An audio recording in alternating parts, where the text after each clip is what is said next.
Students, நம்மோட commerce explorer media சேனலில் என்னென்ன சப்ஜெக்ட்ஸுக்கெல்லாம் வீடியோஸ் அப்லோட் பண்ணியிருக்கோம் அப்படின்ற லிஸ்ட்டு தான் இது.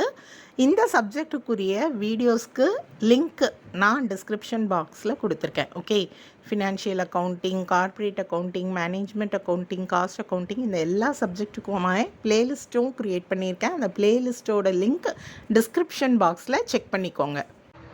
வணக்கம். இன்றைக்கி நம்ம கார்ப்பரேட் அக்கௌண்டிங் சப்ஜெக்டில் டிஸ்கஸ் பண்ண போகிற chapter redemption of preference shares. ஏற்கனவே நம்மோட சேனலில் ரிடம்ஷன் ஆஃப் ப்ரிஃபரன்ஸ் ஷேர்ஸுக்குரிய இன்ட்ரடக்ஷன் வீடியோ அப்லோட் பண்ணியிருக்கேன்.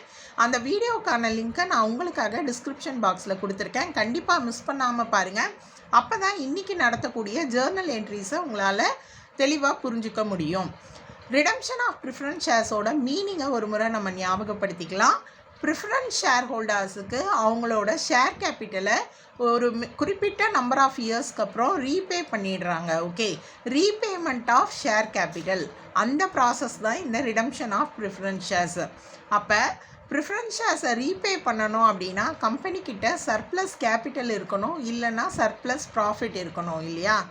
எந்த மெத்தடில் அவங்க ஷேர் கேபிட்டலை திருப்பி கொடுப்பாங்க அப்படின்னு பார்த்தீங்கன்னா, ஃப்ரெஷ் இஷ்யூ ஆஃப் ஈக்விட்டி ஷேர்ஸை இஷ்யூ பண்ணுறது மூலமாக கம்பெனி ஷேர் ஹோல்டர்ஸோட கேபிட்டலை திருப்பி பே பண்ணலாம் ப்ரிஃபரன்ஸ் ஷேர்ஸுக்கு. அப்படி இல்லை அப்படின்னா அவுட் ஆஃப் ப்ராஃபிட்ஸ். இந்த அவுட் ஆஃப் ப்ராஃபிட்ஸ் அப்படின்றது டிவிசிபிள் ப்ராஃபிட்ஸ். எதெல்லாம் டிவிசிபிள் ப்ராஃபிட்ஸ் அப்படின்றது நான் ப்ரீவியஸ் வீடியோவில் உங்களுக்கு என்ன பண்ணியிருக்கேன், எக்ஸ்பிளைன் பண்ணியிருக்கேன். ஓகே, ஸோ இல்லைன்னா இந்த ரெண்டு மெத்தடையும் கம்பைன் பண்ணி என்ன பண்ணலாம், அவங்க ஷேர் கேபிட்டலை திருப்பி கொடுக்கலாம். அப்போ இதுக்குரிய ஜேர்னல் என்ட்ரிஸ் தான் நம்ம பார்க்க போகிறோம். ஃப்ரெஷ் இஷ்யூ ஆஃப் ஷேர் கேபிட்டலுக்கு என்ன journal entry, out of divisible ப்ராஃபிட்டுக்கு என்ன ஜேர்னல் என்ட்ரிஸ் வரும், அதே மாதிரி ரிடம்ஷன் ஆஃப் ப்ரிஃபரன்ஸ் ஷேர்ஸுக்கு capital redemption reserve account open பண்ணணும்னு சொல்லியிருந்தேன் இல்லையா ப்ரீவியஸ் வீடியோவில், அதுக்குரிய ஜேர்னல் என்ட்ரி. இந்த ஜேர்னல் என்ட்ரிஸ் தெரிஞ்சால் உங்களுக்கு ப்ராப்ளம் போடுறது easy. Okay, so journal entries தான் மேக்ஸிமம் இந்த சாப்டரில் கேட்பாங்க. ரொம்பவே ஈஸியான சாப்டர். ஃபஸ்ட்டு நம்ம ஜேர்னல் என்ட்ரிஸ் என்னென்ன அப்படின்றத தெரிஞ்சுக்கலாம். ஓகே, ஸோ இப்போ ஜேர்னல் என்ட்ரிஸில் பார்த்தீங்க அப்படின்னா ஃபஸ்ட்டு இன்ஃபர்மேஷன், நீங்கள் தெரிஞ்சுக்க வேண்டிய இன்ஃபர்மேஷன், ப்ரிஃபரன்ஸ் ஷேர்ஸை எப்போ திருப்பி கொடுக்க முடியும் அப்படின்னு பார்த்தீங்கன்னா, அது ஃபுல்லி பெய்டப் ஷேர்ஸாக இருந்தால் மட்டும்தான் திருப்பி கொடுக்க முடியும். ஓகே, அதாவது 100 ரூபா ஒரு ஷேரோட விலை ஃபேஸ் வேல்யூ அப்படின்னா அந்த 100 ரூபாயும் என்ன பண்ணியிருக்கணும்னா ஷேர் ஹோல்டர்ஸ் பே பண்ணியிருக்கணும் கம்பெனிக்கு. அப்போ தான் அவங்களுக்கு மறுபடியும் என்ன பண்ண முடியும், ஷேர் கேபிட்டலை திருப்பி கொடுக்க முடியும். சம்டைம்ஸ் என்ன ஆகும் அப்படின்னு பார்த்தீங்கன்னா, இந்த ஷேர் கேபிட்டலில் அன்கால்டு கேபிட்டல் இருக்கும். இப்போ 100 ரூபா மதிப்புள்ள ஷேரில் ஃபைனல் கால் மணியை என்ன பண்ணாமல் இருந்திருக்கலாம், கால் பண்ணாமல் இருந்திருக்கலாம். அப்படி கால் பண்ணாமல் இருந்தாங்க அப்படின்னா ப்ரிஃபரன்ஸ் ஷேர்ஸை என்ன பண்ண முடியாது, திருப்பி கொடுக்க முடியாது. அதனால் என்ன பண்ணணும் அப்படின்னா ஃபஸ்ட்டு அந்த அன்கால்டு கேபிட்டலை கால் பண்ணிடுவாங்க. ஓகே, அதுக்கப்புறம் தான் என்ன பண்ணுவாங்க, ஷேர்ஸை திருப்பி கொடுப்பாங்க. இந்த ஜேர்னல் என்ட்ரி எப்போ அப்ளை ஆகும் அப்படின்னு பார்த்தீங்கன்னா எல்லா ப்ராப்ளத்துக்கும் அப்ளிகபிள் கிடையாது. சப்போஸ் அது ஃபுல்லி பெய்டப் ஷேர்ஸாக இல்லை, அன்கால்டு கேபிட்டல் இருக்குது அப்படின்னா தான் இந்த ஜேர்னல் என்ட்ரியை நீங்கள் எழுதணும். ஓகே, ஸோ நீங்கள் புரிஞ்சுட்டு எழுதுனா ஈஸியாக எழுத முடியும் Journal entries. So first entry, இந்த என்ட்ரி தேவைப்பட்டால் தான் எழுதணும் அன்கால்டு கேபிட்டலுக்கு. ஸோ அன்கால்டை கால்டு பண்ணும்போது ஷேர் ஹோல்டர்ஸ் அதுக்குரிய அமௌண்ட்டை பே பண்ணுவாங்க இல்லையா. Debit what comes in bank account, அதனால பேங்க் அக்கௌண்ட்டை டெபிட் பண்ணுறோம். எதுக்காக ரிசீவ் பண்ணுறோன்னா அந்த ப்ரிஃபரன்ஸ் ஷேர் கேபிட்டலுக்காக ரிசீவ் பண்ணுறோம் இல்லையா. ஸோ இந்த ஜேர்னல் என்ட்ரியை எழுதணும் தேவைப்பட்டா. அடுத்து பார்த்தீங்கன்னா சில நேரங்களில் ரிடம்ஷன் பண்ணுற டைமில் கம்பெனி அவங்கக்கிட்ட இருக்கக்கூடிய ஏதாவது அசட்ஸையோ இன்வெஸ்ட்மெண்ட்டையோ சேல் பண்ணியிருப்பாங்க. ஓகே, அந்த மாதிரி சேல் பண்ணியிருந்தாங்க அப்படின்னா மட்டும்தான் இந்த என்ட்ரியும் அப்ளிகபிள். ஸோ நான் இப்போ உங்களுக்கு சொல்லி கொடுத்துருக்க இந்த ஃபஸ்ட்டு 2 என்ட்ரியுமே ப்ராப்ளத்தில் அதுக்கு ரிலேட்டட் இன்ஃபர்மேஷன் இருந்தால் மட்டும்தான் நீங்கள் எழுதணும், இல்லைன்னா இந்த 2 என்ட்ரியும் நீங்கள் எழுத தேவையில்லை. ஓகே, ஸோ என்ன என்ட்ரி அப்படின்னு பார்த்தீங்கன்னா, இப்போ அசட்டை சேல் பண்ணுறாங்க இல்லையா, சேல் பண்ணும்போது அந்த சேல் பண்ணினதுக்குரிய அமௌண்ட்டை ரிசீவ் பண்ணுவாங்க. Debit what comes in, so bank அக்கௌண்ட்டை டெபிட் பண்ணிக்கோங்க. எதை விற்று எந்த அசட்டை விற்று கையில் வந்து பணம் வந்தது, அந்த அசட்டையோ இல்லை இன்வெஸ்ட்மெண்ட்டையோ நம்ம என்ன பண்ணணும், கிரெடிட் பண்ணணும். ஸோ இந்த என்ட்ரி தெரியுதா, debit to credit, bank debit to asset. அப்போ இந்த ப்ராஃபிட் அண்ட் லாஸ் அப்படின்றது என்னென்னா, இந்த அசட்டையோ இன்வெஸ்ட்மெண்ட்டையோ சேல் பண்ணும்போது அதில் ப்ராஃபிட் கிடச்சிருக்கும் இல்லை லாஸ் கிடச்சிருக்கும். ஓகே, ஸோ ப்ராஃபிட்டாக இருந்தது அப்படின்னா நீங்கள் அந்த என்ட்ரியை என்ன பண்ணணும், கிரெடிட் பண்ணணும். ஓகே, ஸோ எப்போவுமே ப்ராஃபிட்டாக இருந்தால் கிரெடிட்டில் தான் என்ட்ரி வரும். ஒருவேளை அந்த அசட்டை விற்றதில் லாஸாக இருந்தது அப்படின்னா அதை நீங்கள் என்ன பண்ணணும், ப்ராஃபிட் அண்ட் லாஸ் அக்கௌண்ட் அப்படின்னு டெபிட் பண்ணணும். ஓகே, ஸோ இது எய்தர் ப்ராஃபிட்டாக இருக்கும் இல்லை லாஸாக இருக்கும், ஏதாவது ஒரு என்ட்ரி தான் இருக்கும். ஓகே, ஸோ இந்த 2 என்ட்ரியும் தேவைப்பட்டால் நீங்கள் எழுத போகிறீங்க. அடுத்து பார்த்திங்கன்னா நம்ம எதுக்காக என்ட்ரி எழுத போகிறோம் அப்படின்னு பார்த்தீங்கன்னா, fresh issue of equity shares. அதாவது கம்பெனி என்ன பண்ணுவாங்க, புதுசாக ஈக்விட்டி ஷேர்ஸ் இஷ்யூ பண்ணுறது மூலமாக வர்ற பணத்தில் அந்த பேமெண்ட்டை கொடுக்க போகிறாங்க, ப்ரிஃபரன்ஸ் ஷேர் ஹோல்டர்ஸுக்கு ரீபே பண்ண போகிறாங்க. ஓகே, ஸோ ஃப்ரெஷ் இஷ்யூ பண்ணும்போது பார்த்தீங்கன்னா உங்களுக்கு நார்மலாக ஃபஸ்ட்டு சாப்டரில் இஷ்யூ ஆஃப் ஷேர்ஸ் படிச்சிருப்பீங்க. அதில் பார்த்தீங்கன்னா இன்ஸ்டால்மெண்ட்டில் வந்து கால் பண்ணி அமௌண்ட்டை வாங்கியிருப்பாங்க. அதாவது application money, allotment money, first call, final கால்னு. ஆனால் மோஸ்ட்லி பார்த்தீங்க அப்படின்னா இங்கே ஃப்ரெஷ் இஷ்யூக்கு அந்த மாதிரி நீங்கள் ஃபுல்லாக இன்ஸ்டால்மெண்ட்டில் வந்து பே பண்ணுற மாதிரி ஜேர்னல் என்ட்ரிஸ்லாம் எழுதுகிற மாதிரி இருக்காது. ஒரே முறையில் அந்த ஈக்விட்டி ஷேர் கேபிட்டல் அமௌண்ட்டை கலெக்ட் பண்ணுற மாதிரி தான் இருக்கும். அதனால் என்ட்ரி என்ன எழுதணும் அப்படின்னு பார்த்தீங்கன்னா, bank account debtor to equity share capital account. அதாவது இஷ்யூ பண்ண ஷேர்ஸுக்கு உரிய ஃபுல் அமௌண்ட்டையும் என்ன பண்ணிட்டாங்க, ஷேர் ஹோல்டர் பே பண்ணிட்டாங்க. ஃபார் எக்ஸாம்பிள் ஒரு ஷேரோட விலை 100 rupees அப்படின்னா அந்த 100 rupeesையும் ஒரே டைமில் என்ன பண்ணிட்டாரு, அந்த ஈக்விட்டி ஷேர் ஹோல்டர் பே பண்ணிட்டாரு. அப்போ அந்த பணத்தை ரிசீவ் பண்ணுறோம், debit what comes in bank account. எதுக்காக வந்த பணம் அப்படின்னா ஈக்விட்டி ஷேர் கேபிட்டலுக்காக வந்த பணம். அவ்வளோதான், சிம்பிளாக நீங்கள் என்ட்ரியை ஞாபகம் வச்சுக்கலாம். ஓகே, ஸோ இந்த மாதிரி ஈக்விட்டி ஷேர்ஸ் இஷ்யூ பண்ணும்போது அது வந்து ப்ரீமியம்லேயும் இஷ்யூ பண்ணுவாங்க. ஓகே, ஸோ ப்ரீமியமில் இஷ்யூ பண்ணினா எப்போவுமே இஷ்யூ ஷேர் ப்ரீமியமில் இருந்தது அப்படின்னா கிரெடிட்டில் தான் ஷேர் ப்ரீமியம் அக்கௌண்ட் வரும். ஓகே, ஸோ ஷேர் ப்ரீமியம் அல்லது செக்யூரிட்டி ப்ரீமியம் அப்படின்னு எழுதணும்.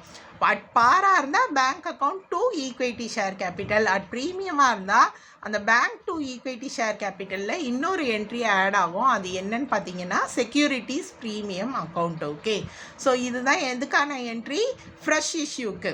அடுத்து இப்போ பார்த்தீங்க அப்படின்னா இந்த ப்ரிஃபரன்ஸ் ஷேர் ஹோல்டர்ஸுக்கு வந்து அமௌண்ட்டு டியூவாக இருக்குது. அதாவது நம்ம பே பண்ணணும் அமௌண்ட்டை அப்படின்றதுக்கு டியூ என்ட்ரி ஃபஸ்ட்டு எழுதணும், அதுக்கப்புறம் தான் பேமெண்ட் என்ட்ரி எழுதணும். ஓகே, ஸோ அமௌண்ட்டு டியூவாக இருக்குது அப்படின்னும் போது என்ன ஜேர்னல் என்ட்ரி அப்படின்னு பார்த்தீங்கன்னா, எந்த அமௌண்ட்டு டியூவாக இருக்குது, ஷேர் கேபிட்டல் டியூவாக இருக்குது, அதை டெபிட் பண்ணணும். ஏன்னா அது லயாபிலிட்டி இல்லையா, பே பண்ண வேண்டியது லயாபிலிட்டி, அதனால அதை டெபிட் பண்ணுங்கள். ஓகே, ஸோ யாருக்கு பே பண்ணணும், ப்ரிஃபரன்ஸ் ஷேர் ஹோல்டர்ஸுக்கு பே பண்ணணும், கிரெடிட் பண்ணுங்கள். ஈஸியாக ஜேர்னல் என்ட்ரி ஞாபகம் வச்சுக்கலாம். ஓகேவா, ஸோ இது வந்து டியூ என்ட்ரி. இப்போ பார்த்தீங்கன்னா பே பண்ணும்போது, அதாவது ரெடீமபிள் ப்ரிஃபரன்ஸ் ஷேர்ஸை திருப்பி கொடுக்கும்போது என்ன பண்ணுவாங்கன்னா சம்டைம்ஸ் ப்ரீமியமில் ரீபே பண்ணுவாங்க. ஓகேவா, ஸோ அப்படி ப்ரீமியமில் திருப்பி கொடுக்குறாங்க அப்படின்னா என்ன ஜேர்னல் என்ட்ரின்றது தான் அடுத்த என்ட்ரி. இதுவும் டியூ என்ட்ரி தான், பட் அவங்க ப்ரீமியமில் ரீபே பண்ணுறாங்க. ஓகே, ஃபார் எக்ஸாம்பிள் 100 rupees தான் ப்ரிஃபரன்ஸ் ஷேர் கேபிட்டலோட ஃபேஸ் வேல்யூ, ஆனால் அவங்க திருப்பி கொடுக்கும்போது 110 rupees திருப்பி கொடுக்குறாங்க, ப்ரீமியமில் திருப்பி கொடுக்குறாங்க. அதுக்குரிய ஜேர்னல் என்ட்ரி தான் இது. ஓகே, ஸோ ரெண்டுமே டியூ என்ட்ரி, இது ப்ரீமியம்க்குரிய என்ட்ரி. ஸோ ஏற்கனவே சொன்ன மாதிரி ஷேர் கேபிட்டலை திருப்பி கொடுக்கணும், அந்த லயாபிலிட்டி இருக்குது, டெபிட் பண்ணுங்கள். யாருக்கு கொடுக்கணும், ப்ரிஃபரன்ஸ் ஷேர் ஹோல்டர்ஸுக்கு, அவங்கள கிரெடிட் பண்ணுங்கள். ப்ரீமியம் வந்து இஷ்யூ பண்ணும்போது நம்ம கிரெடிட்டில் எழுதுவோம் இல்லையா, அப்போ நம்ம ரீபே பண்ணும்போது அந்த ப்ரீமியம் என்ன பண்ணிடணும், டெபிட் பண்ணணும். ஜஸ்ட் ஆப்போசிட் என்ட்ரி தான். ஓகே, இது வந்து டியூக்குரிய என்ட்ரி. ஓகே, ஸோ அடுத்து பார்த்தீங்கன்னா எதுக்கான என்ட்ரி அப்படின்னு பார்த்தீங்கன்னா, அந்த ப்ரீமியம் வந்து எந்த அமௌண்ட்லேருந்து பே பண்ணுவாங்க, ரீபே பண்ணும்போது ப்ரீமியம் ஆன் ரிடம்ஷன் இருக்குது இல்லையா, அந்த அமௌண்ட்டை எதில் இருந்தெல்லாம் பே பண்ண முடியும் அப்படின்னு பார்த்தீங்கன்னா, ஏற்கனவே வந்து செக்யூரிட்டிஸ் ப்ரீமியம் அக்கௌண்ட் இருக்கும் கம்பெனியில், அப்படி இல்லைன்னா இந்த நம்ம ஏற்கனவே ப்ரீவியஸ் வீடியோவில் பார்த்தோம் டிவிசிபிள் ப்ராஃபிட்ஸ்னு சொல்லி எதெல்லாம் அப்படின்னு லிஸ்ட்டு கொடுத்தேன். இதில் ஒரு 3 தான் கொடுத்துருக்காங்க. ஓகே, அந்த வீடியோவை மிஸ் பண்ணாமல் பாருங்கள். ஒருவேளை செக்யூரிட்டி ப்ரீமியம் அக்கௌண்ட் இல்லை கம்பெனிலனா profit and loss, general reserve fund இதில் இருக்கக்கூடிய அமௌண்ட்டை வச்சு நம்ம என்ன பண்ணணும் அப்படின்னா இந்த ப்ரீமியம் ஆன் ரிடம்ஷன் வந்து அட்ஜஸ்ட் பண்ணணும். எதுக்காக அட்ஜஸ்ட் பண்ணணும் அப்படின்னா ஏற்கனவே சொன்னேன் 100 ரூபாய் தான் ஷேர் கேபிட்டலோட வேல்யூ. ஆனால் 110 ரூபான்னு திருப்பி கொடுக்கும்போது கம்பெனிக்கு அது லாஸ். அந்த லாஸை அட்ஜஸ்ட் பண்ணக்கூடிய என்ட்ரி தான் இந்த என்ட்ரி. ஸோ ஞாபகம் வச்சுக்கோங்க, ப்ரீமியம் ஆன் ரிடம்ஷனை இந்த அமௌண்ட்டில் நம்ம என்ன பண்ணுறோம், அட்ஜஸ்ட் பண்ணுறோம். அதுக்குரிய என்ட்ரி. அடுத்து என்ன என்ட்ரி அப்படின்னு பார்த்தீங்கன்னா நான் ஏற்கனவே சொல்லியிருந்தேன் இல்லையா, கேபிட்டல் ரிடம்ஷன் ரிசர்வ் அக்கௌண்ட் வந்து ஓப்பன் பண்ணணும், க்ரியேட் பண்ணணும் அப்படின்னு. ஸோ எந்த அமௌண்ட்டை வச்சு கேபிட்டல் ரிடம்ஷன் ரிசர்வுக்கு ட்ரான்ஸ்ஃபர் பண்ணுவாங்க அப்படின்னு பார்த்தீங்கன்னா, அதாவது இந்த ரெடீமபிள் ப்ரிஃபரன்ஸ் ஷேர்ஸை ரீபே பண்ணுறதுக்குரிய அமௌண்ட்டை கேபிட்டல் ரிடம்ஷன் ரிசர்வுக்கு ட்ரான்ஸ்ஃபர் பண்ணணும். இதுவும் நான் ப்ரீவியஸ் வீடியோவில் எக்ஸ்பிளைன் பண்ணியிருக்கேன். அந்த டிவிசிபிள் ப்ராஃபிட்ஸில் இருக்கக்கூடிய அமௌண்ட்டை தான் என்ன பண்ணுவாங்க, அவங்க ரிடம்ஷனுக்காக யூஸ் பண்ணுவாங்க. ஸோ எதெல்லாம் டிவிசிபிள் ப்ராஃபிட்னா ஜென்ரல் ரிசர்வ் ஃபண்ட், P&L இதில் கொஞ்சம் தான் கொடுத்துருக்காங்க. ஓகே, ஸோ இதில் இருக்கிற அமௌண்ட்டை நம்ம என்ன பண்ணணும், கேபிட்டல் ரிடம்ஷன் ரிசர்வுக்கு யூஸ் பண்ணணும். சப்போஸ் பே பண்ணுறதுக்கு இதில் அமௌண்ட் இல்லாதப்போ தான் என்ன பண்ணுவாங்கன்னா fresh issue of equity shares போவாங்க. ஓகே, ஸோ ரெண்டுமேவும் பண்ணலாம், ஈக்விட்டி ஷேர்ஸ் மட்டும் பண்ணலாம். ஸோ எந்த அமௌண்ட்டு ட்ரான்ஸ்ஃபர் பண்ண இருக்கிறதோ அந்த அமௌண்ட் வரைக்கும் கேபிட்டல் ரிடம்ஷன் ரிசர்வுக்கு ட்ரான்ஸ்ஃபர் பண்ணிடணும். அண்ட் இந்த கேபிட்டல் ரிடம்ஷன் ரிசர்வ் கேல்குலேட் பண்ணுறதுக்கு ஃபார்முலா இருக்குது. இந்த ஃபார்முலாவெல்லாம் வந்து நம்ம ப்ராப்ளம் போடும்போது உங்களுக்கு தெளிவாக புரியும். அதனால் நான் ப்ராப்ளம் போட்டு காட்டும்போது உங்களுக்கு என்ன பண்ணுறேன், இதை எக்ஸ்பிளைன் பண்ணுறேன். ஓகே, ஸோ அடுத்த ஒரு இன்ஃபர்மேஷன் என்ன அப்படின்னு பார்த்தீங்கன்னா, இந்த கேபிட்டல் ரிடம்ஷன் ரிசர்வில் இருக்கக்கூடிய அமௌண்ட்டை ரெடீமபிள் ப்ரிஃபரன்ஸ் ஷேர் ஹோல்டர்ஸுக்கு பே பண்ணுறதுக்கு யூஸ் பண்ணலாம். அடுத்து பார்த்தீங்கன்னா போனஸ் ஷேர்ஸ் இஷ்யூ பண்ணலாம் இந்த அமௌண்ட்டை வச்சு. சப்போஸ் உங்களுக்கு ப்ராப்ளமில் வந்து இந்த கேபிட்டல் ரிடம்ஷன் ரிசர்வோட அமௌண்ட்டை போனஸ் ஷேர்ஸாக இஷ்யூ பண்ணுறாங்க அப்படின்னு சொன்னால் அதுக்குரிய ஜேர்னல் என்ட்ரி என்ன அப்படின்றத தான் இப்போ நான் உங்களுக்கு எக்ஸ்பிளைன் பண்ண போகிறேன். பார்த்தீங்கன்னா கேபிட்டல் ரிடம்ஷன் ரிசர்வ் இதில் இருக்கக்கூடிய அமௌண்ட்டு இது பத்தலை அப்படின்னா மறுபடியும் நான் ஏற்கனவே சொன்ன இந்த டிவிசிபிள் ப்ராஃபிட்ஸ் எல்லாம் இருக்குது இல்லையா, இதையும் யூஸ் பண்ணி என்ன பண்ணுவாங்கன்னா ஈக்விட்டி ஷேர் ஹோல்டர்ஸ்க்கு போனஸ் ஷேர்ஸ் இஷ்யூ பண்ணுவாங்க. ஓகே, ஸோ தேவையான அமௌண்ட் இருந்தால் வெறும் கேபிட்டல் ரிடம்ஷன் ரிசர்வில் இருக்கிறத யூஸ் பண்ணிப்பாங்க. கம்மியாக இருக்கும்போது இந்த டிவிசிபிள் ப்ராஃபிட்டில் இருக்கக்கூடிய அமௌண்ட்ஸையும் என்ன பண்ணலாம், போனஸ் ஷேர்ஸ் இஷ்யூ பண்ணுறதுக்கு யூட்டிலைஸ் பண்ணலாம். அதுக்குரிய ஜேர்னல் என்ட்ரி என்னென்னா capital redemption reserve, general reserve fund, profit and loss account இதெல்லாம் டெபிட் பண்ணிடணும். Bonus to equity shareholders அக்கௌண்ட்டை நம்ம என்ன பண்ணணும், கிரெடிட் பண்ணணும். ஓகே, ஸோ அடுத்து பார்த்தீங்க அப்படின்னா இந்த ஈக்விட்டி ஷேர் ஹோல்டர்ஸை எக்ஸிஸ்டிங் ஷேர் ஹோல்டர்ஸுக்கு இஷ்யூ பண்ணும்போது, ஓகே, இஷ்யூ பண்ணும்போது என்ன என்ட்ரி அப்படின்னு பார்த்தீங்கன்னா இது டியூ என்ட்ரி. இதிலேருந்து நம்ம கொடுக்க போகிறோம் அப்படின்றதுக்கு டியூ என்ட்ரி எப்போவுமே எழுதுவோம் இல்லையா. அடுத்து அதை இஷ்யூ பண்ணும்போது என்ன என்ட்ரினா அந்த ஈக்விட்டி ஷேர் ஹோல்டர்ஸ்க்கு இஷ்யூ பண்ணியாச்சு. அந்த வந்து என்ன பண்ணுறாங்க, ஈக்விட்டி ஷேர் கேபிட்டல் இல்லையா, அதனால் debit bonus to equity share holders, credit equity share capital account. Okay, so இவ்வளோ தான் நீங்கள் வந்து ரிடம்ஷன் ஆஃப் ப்ரிஃபரன்ஸ் ஷேர்ஸில் தெரிஞ்சிக்க வேண்டிய ஜேர்னல் என்ட்ரிஸ். இந்த ஜேர்னல் என்ட்ரிஸை நீங்கள் கான்செப்டோடு புரிஞ்சுக்கிட்டீங்க அப்படின்னாலே உங்களால் ப்ராப்ளம் ஈஸியாக போட முடியும். அதனால் பார்ட் 1 வீடியோ, இந்த பார்ட் 2 வீடியோவை கண்டிப்பாக நல்லா அண்டர்ஸ்டாண்ட் பண்ணி தெரிஞ்சுக்கோங்க. ப்ராப்ளம் ஈஸியாக போடலாம். உங்களுக்கு டவுட்ஸ் ஏதாவது இருந்தால் கமெண்ட் செக்ஷனில் கேளுங்க. அடுத்து வரப்போகிற இந்த ப்ராப்ளம் வீடியோஸை மிஸ் பண்ணாமல் பாருங்கள். நன்றி.